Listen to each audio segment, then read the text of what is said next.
ஞான புரிதலே அடைஞ்சாலும், கோபத்த கட்டுப்படுத்துவது ரொம்ப கஷ்டமா இருக்குன்னு, நம்ம நண்பர் ஒருவர் கேட்கிற கேள்விக்கு, நம்ம ஐயா என்ன பதில் சொல்றாருன்னு பாப்போம். ஞான புரிதலுக்குள்ள போறோம்னு வைங்களேன். இப்போ கடந்த ஒரு வாரத்துல ஒரு ஸ்ட்ரெஸ்ஸான ஒரு விஷயம். ம். இந்த மனசோடைய ஒரு சில இன்சிடென்ட் நடக்க சொல்ல, இந்த ம். மனசோடைய ஆக்ரோஷம், ம். அது வெளிப்பட சொல்ல நம்ப இந்த ஞான புரிதல் என்ன இருந்தாலும் வந்து அதுக்கு ஈடு குடுக்க முடியல. ஏன்னு வந்து பார்த்தீங்கன்னா, அதே கோவம் ஒருத்தர் மேல ஒரு கோவம் வருகிறது. அந்த ம். கோவம் வர சொல்ல, நம்ம என்னதான் ஞான புரிதலுக்குள்ள இருந்தாலும், நம்மள அறியாமயே திருப்பி திருப்பி அவன் கோவத்துல கூட மாட்டிக்கிறோம்.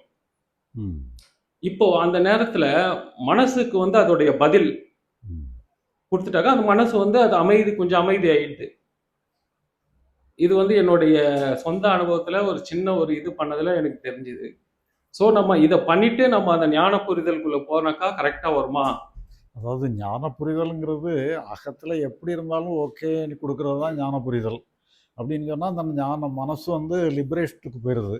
அது வந்து ஃப்ரீ ஃப்ளோல அப்படி போயிருது. மனச பொறுத்த அளவுல நீங்க எப்படினாலும் ஓகே குடுத்துற வேண்டியது தான்.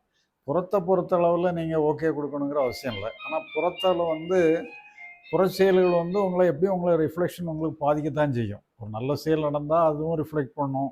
மோசமான செயல் வந்தாலும் அதுவும் ரிஃப்ளெக்ட் பண்ணும். அப்ப அந்த செயல் வந்து புறத்த நம்ம எதிர்கொள்ளும் பொழுது, தேவையில்லாத எமோஷன் வந்து உங்கள பாதிக்காதபடி பார்த்துக்கிட வேண்டியது உங்க கடமை தான். அத நீங்க வந்து ஏதாவது ஒரு டெக்னிக்க நீங்க ஃபாலோ பண்ணிக்கலாம். இப்ப ஓகே. நம்ம சில தியானங்கள்லாம் கற்றுக் குடுக்குறோம். இந்த தியானங்கள் கற்றுக் குடுக்குறதே வந்து புறச்செயல்கள் வந்து நம்மள இன்ஃப்ளூயன்ஸ் பண்ணாம பார்த்துக்கிடுறதுக்கு தான் இந்த தியானங்கிற டெக்னிக்க குடுக்குறோம். இதே மாரி நீங்களும் புதுசா ஏதாவது டெக்னிக்க கூட வச்சுக்கலாம். புறச்செயல்கள் வந்து நம்மள பாதிக்காம பார்த்துக்கிடுறது தான் நம்ம இதுதான். அது வந்து மேனேஜிங் அதாவது சூழ்நிலை மேனேஜ் பண்றதுங்கிற மாரி ஆயிரும்.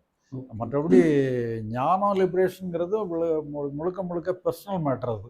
பெர்சனலா நீங்க வந்து எப்படி இருந்தாலும் ஓகேங்கும் பொழுது, அ ஒ அந்த ஒரு ஃப்ரீ ஃப்ளோவுக்கு வந்துரும். உங்க பெர்சனலா இருக்கக்கூடிய ஒரு சைக்காலஜிக்கல் சிஸ்டம் வந்து ஒரு தடங்கல் இல்லாம ஃப்ரீ ஃப்ளோல போயிட்டே இருக்கும்.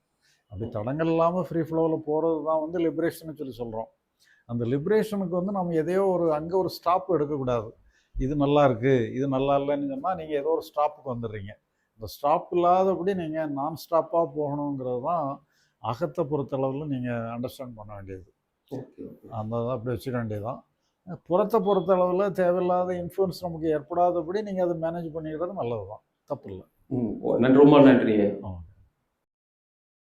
தொடர்ந்து இது போன்ற ஆன்மீக தேடல் மற்றும் வாழ்வியல் உண்மைகளை தெரிந்து கொள்ள ஐயாஸ் அகவல் சேனலை சப்ஸ்கிரைப் செய்யுங்கள்.